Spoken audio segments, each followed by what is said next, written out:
So we've been in Spain now for about 4 months, living in Malaga for 3. We spent the first month living in an Airbnb in the mountain town of Canillas de Aceituno. We made a video about it. Hopefully you checked it out. And then the last 3 months, we have been living in a rental apartment here in Torremolinos. But we've definitely had some interesting occurrences. Hopefully you're interested in getting caught up on what has been going on for the last 3 months while we have been here living as expats in Spain.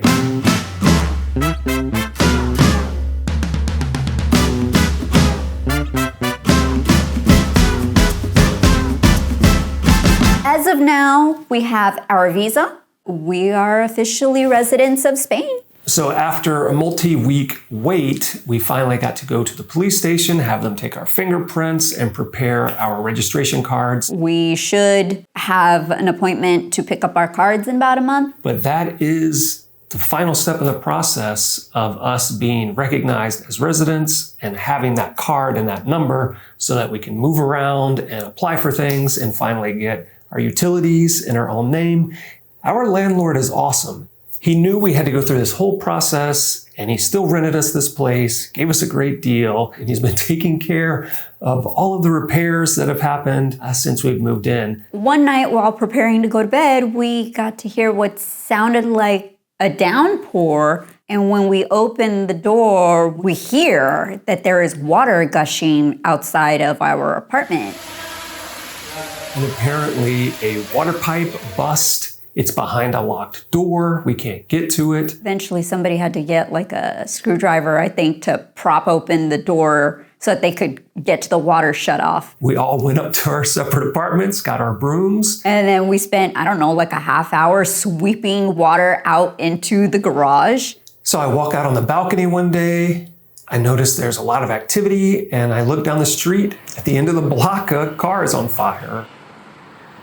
So yeah, meanwhile, during this fire, the 2024 World Triathlon Championship was going on just a block or two over.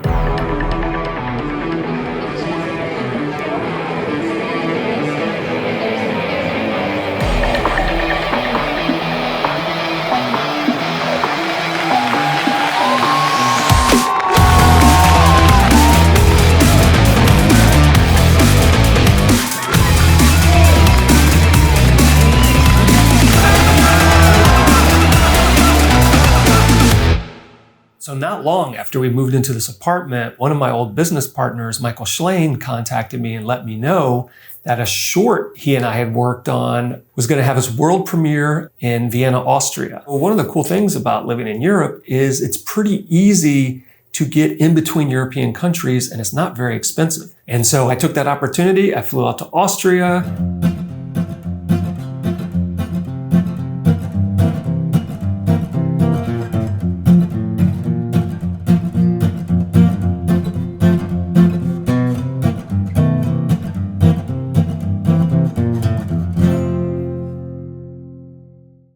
So in the short time we've lived here, we've had a few rainstorms. They call them danas, but it's basically when the storm clouds sit over an area and then just pummel it with rain. At least 158 lives were lost, and the death toll could rise as search efforts continue. The tragedy is already Spain's worst flood-related disaster in modern history. Here in Malaga province, there was some flooding in the city, but there also was some pretty terrible flooding up in the mountain communities. We were lucky that here where we live, we didn't experience any flooding. We just got decent amount of rain. One of the unfortunate things is when Erika's friend Teresa came to visit, she just happened to come during one of these Dana events. She was the last one of my friend group to turn 40 this year, and so she decided she wanted to spend it here in Spain. Unbeknownst to us, because we were trying to entertain her and not keeping up with what was going on, we stupidly went to the town of Álora. Not until we got home did we realize that that town had not only flooded the day previously, but they had had some like helicopter rescues. And we're there just wandering about like idiots.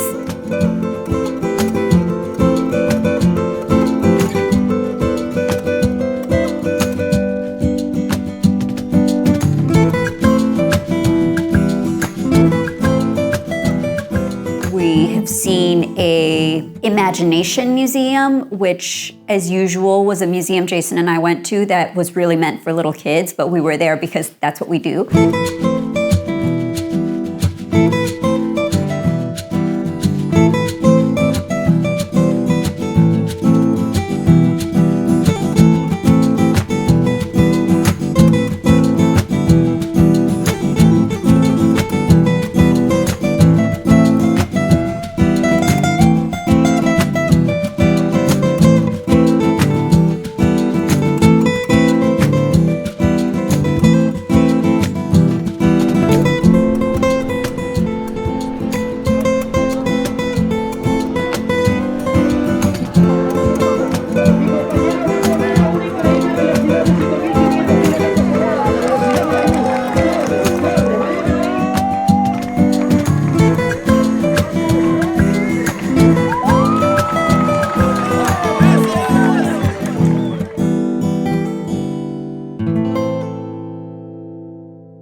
We've had a number of hikes that we've gone to check out. So we can hop on a train in 10, 15, 20 minutes, and then we can explore all these different trails that go up into the mountains.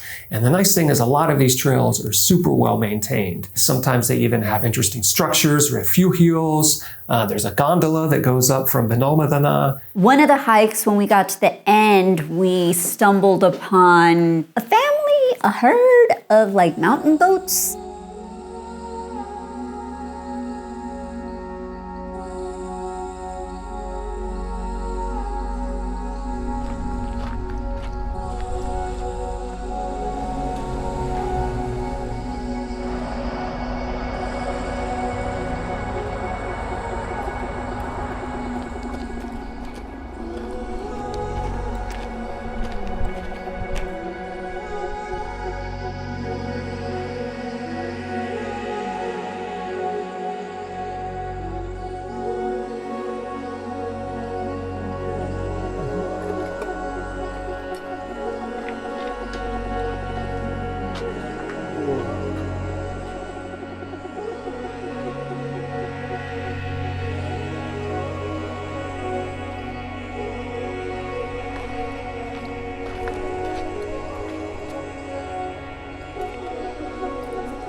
anytime we go anywhere, my favorite thing to do is count the cats.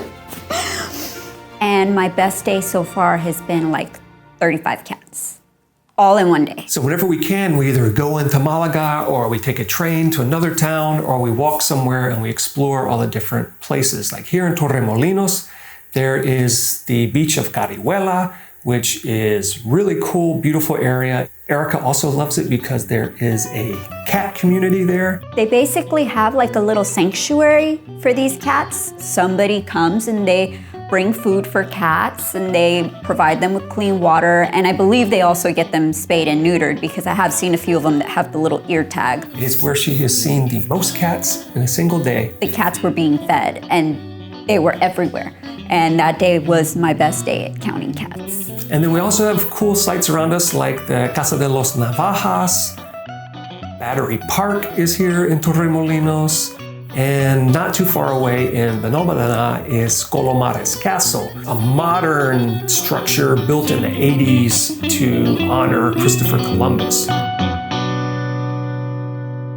We've done a number of hikes in town, but we've also done hikes out of town by going to places like El Chorro so that we could go and do El Caminito del Rey, which has historically been known as the most dangerous hike in the world. It is not the most dangerous hike in the world. So it used to be this eroding set of walkways and structures that had been built in the past, and it wasn't maintained for a long period of time, and so it was just falling apart and it was in disarray, and people would sneak in and they would traverse this gorge area and people died, and eventually the Spanish government got involved and they decided, let's build a beautiful new structure through this area so we can take hikers. We kept trying to get tickets to go and see it, but they sell pretty quickly. And so we ended up doing one of the guided hikes. This area is gorgeous. El Chorro is gorgeous. Ardales, which is the area where the Caminito starts, is gorgeous,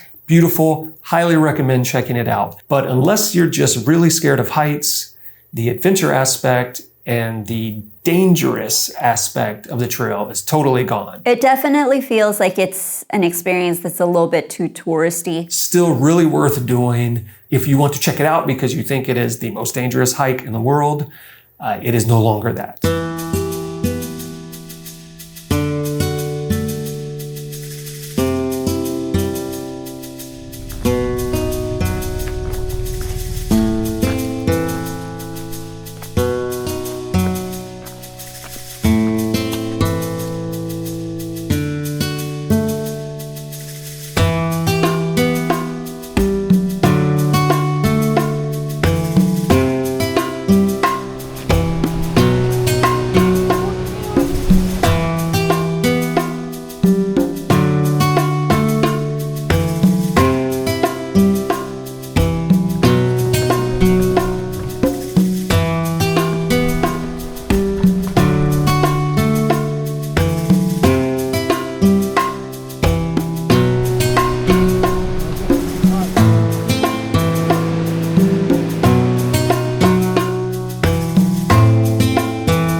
All right, it took a little bit of searching, but I have found the Via Ferrata here in El Chorro. All right, here we go.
So Christmas is approaching. Spain likes their Christmas. They like to put lights on everything. They like to have these little huts to sell things everywhere. They start celebrating at the beginning of November, and then they don't finish until January 6th. Oh, I had a really good hot chocolate, which was a pistachio Italian hot chocolate.